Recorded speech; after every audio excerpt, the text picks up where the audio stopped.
IPL 2026 సీజన్లో అసలైన మజాను రుచి చూపించిన 4 సమరం చండీగఢ్లోని బరస్పర స్టేడియంలో ఆద్యంతం ఉత్కంఠభరితంగా సాగింది. గుజరాత్ టైటాన్స్ మరియు పంజాబ్ కింగ్స్ మధ్య జరిగిన ఈ పోరు ఒకానొక దశలో ఏకపక్షంగా సాగుతుందేమో అనిపించినా క్రికెట్ అంటేనే ఆఖరి బంతి వరకు ఉండే అనిశ్చితి అని మరోసారి నిరూపితమైంది. గుజరాత్ బ్యాటర్లు మొదట తడబడి 162 పరుగులకే పరిమితమైనప్పుడు పంజాబ్ బౌలర్ల క్రమశిక్షణ చూసి అంతా ఫిదా అయ్యారు. కానీ అసలు డ్రామా పంజాబ్ బ్యాటింగ్ సమయంలో మొదలైంది. సునాయాసంగా గెలవాల్సిన మ్యాచ్లో కేవలం 8 పరుగుల వ్యవధిలో 4 కీలక వికెట్లు కోల్పోయి పంజాబ్ ఆత్మరక్షణలో పడ్డం చూస్తుంటే స్టేడియంలో ఉన్న అభిమానులకు గుండె ఆగినంత పనైంది. మధ్యలో వాన చినుకులు పడుతూ మ్యాచ్ రిజల్ట్ ఏమవుతుంది అన్న టెన్షన్ పెంచుతుంటే మైదానంలో మాత్రం ప్రసిద్ధ కృష్ణ తన స్పెల్తో నిప్పులు చెరిగాడు. ఊహించని విధంగా 2 ఓవర్ల వ్యవధిలో 3 వికెట్లు పడగొట్టి గుజరాత్కి గుబులు పుట్టించాడు. దాదాపు గుజరాత్ జట్టుకు సూపర్ హీరో అయ్యేలాగా అనిపించాడు. అయితే 18వ ఓవర్ వరకు ప్రసిద్ధ కృష్ణ హీరోలా కనిపించి సరిగ్గా విజయానికి చేరువుగా ఉన్న 19వ ఓవర్లో 14 పరుగులు సమర్పించుకోవడం గుజరాత్ పాలిట శాపంగా మారింది. అప్పటి వరకు అతను వేసిన అద్భుతమైన స్పెల్లంతా ఆ ఒక్క ఓవర్లో గంగలో కలిసిపోయింది. అయితే ఈ మ్యాచ్లో అసలైన సూపర్ హీరో కూపర్ కొనల్లి తన అరంగేట్ర మ్యాచ్లోనే సెన్సేషనల్ ఇన్నింగ్స్తో ఐపీఎల్ చరిత్రలో తనకంటూ ఒక ప్రత్యేక పేజీని లిఖించుకున్నాడు. వికెట్లు పడుతున్నా ఒత్తిడికి లోను కాకుండా బాధ్యతను భుజాన వేసుకుని అర్ధ సెంచరీతో జట్టును విజయతీరాలకు చేర్చిన తీరు అమోఘం. అరంగేట్రంలోని ఇలాంటి పరిణతి కలిగిన ఆట తీరు చూపడం నిజంగా గ్రేట్. గుజరాత్ జట్టు మధ్య ఓవర్లలో అద్భుతంగా పుంజుకున్న కొనల్లి స్పీడుకు బ్రేకులు వేయలేక చివరకు చేతులెత్తేసింది. మొత్తానికి ట్విస్ట్లు, టర్న్లు, వర్షం ముప్పు వీటన్నింటి మధ్య పంజాబ్ కింగ్స్ తన మొదటి విజయాన్ని నమోదు చేసి సీజన్లో శుభారంభం పలికింది. ఈ మ్యాచ్లో విశ్లేషించాల్సిన మరొక ప్రధానాంశం గుజరాత్ కెప్టెన్సీ వ్యూహాలు. అద్భుతమైన ఫామ్లో ఉన్న ప్రసిద్ధ కృష్ణను 12వ ఓవర్ వరకు అటాక్లోకి తీసుకురాకపోవడం క్రికెట్ పండితులకు సైతం అంతు చిక్కని ప్రశ్నగా మిగిలిపోయింది. ఇక మినీ పొలార్డ్ అని పిలువబడే షారూఖ్ ఖాన్ గురించి ఎంత తక్కువ చెప్పుకుంటే అంత మంచిదేమో అనిపిస్తుంది. చరిత్ర పుటలు తిరిగేస్తే అతను జట్టును గెలిపించిన సందర్భాలు వెతకడానికి భూతద్దం కావాలి. కానీ ఫ్రాంచైజీలు మాత్రం అతడిపై కోట్లు కుమ్మరిస్తున్నాయి. కొంతమందికి ఆవగింజంత టాలెంట్ ఉంటే గుమ్మడికాయ అంత అదృష్టం ఉంటుంది. అందులో షారూఖ్ ఖాన్ ముందు వరుసలో ఉంటాడు.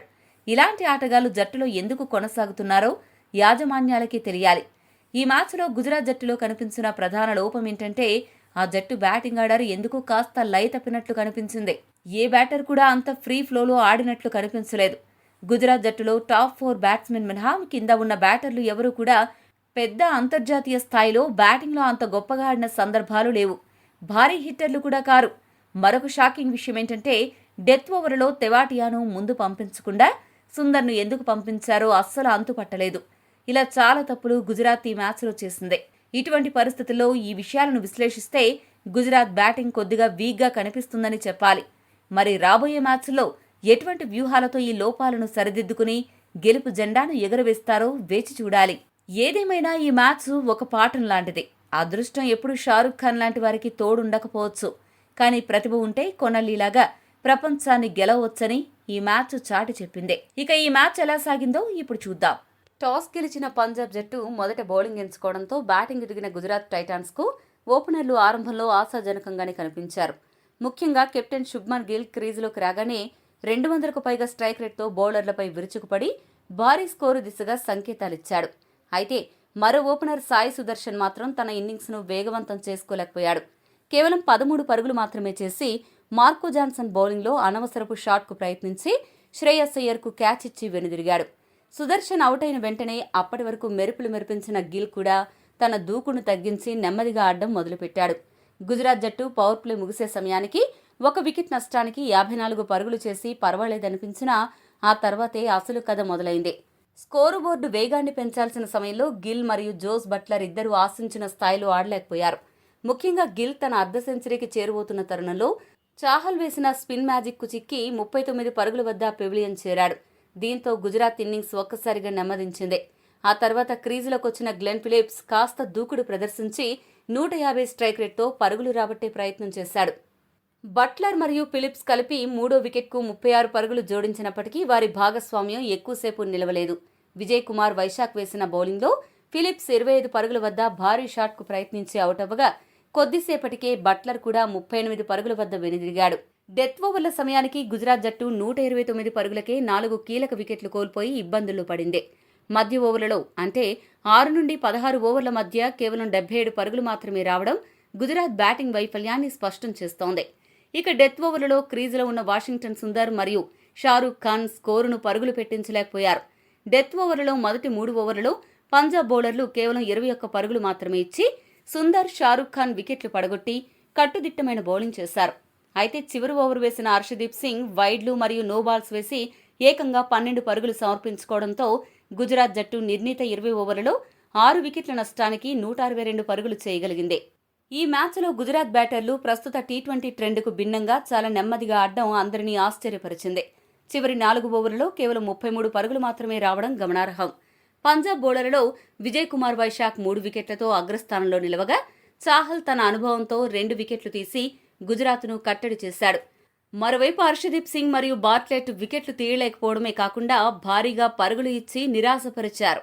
ఇక 163 పరుగుల లక్ష్యంతో బరిలోకి దిగిన పంజాబ్ జట్టుకు ఆదిలోని హంసపాదు ఎదురైంది. ఓపెనర్ ప్రియాంత్ శౌర్య కేవలం 7 పరుగులు మాత్రమే చేసి రబాడా బౌలింగ్లో వెనుదిరగడంతో స్టేడియంలో నిశ్శబ్దం ఆవరించింది. అయితే ఆ నిశ్శబ్దాన్ని చీల్చుకుంటూ వన్ డౌన్ బ్యాటర్ కూపర్ కొనల్లీ క్రీజులోకొచ్చాడు. తన తొలి ఐపీఎల్ మ్యాచ్ ఆడుతున్నానన్న బెరుకు ఏమాత్రం లేకుండా ప్రభ్ సిమ్రాన్తో కలిసి గుజరాత్ బౌలర్లపై విరుచుకుపడ్డాడు. ముఖ్యంగా 4వ ఓవర్లో రబాడా బౌలింగ్లో వీరిద్దరూ బాదిన 3 సిక్సర్లు మ్యాచ్ గమనానికి మార్చేశాయి. పవర్ ప్లే ముగిసేసరికి 1 వికెట్ నష్టానికి 55 పరుగులు చేసిన పంజాబ్ విజయం దిశగా బలమైన అడుగులు వేసింది.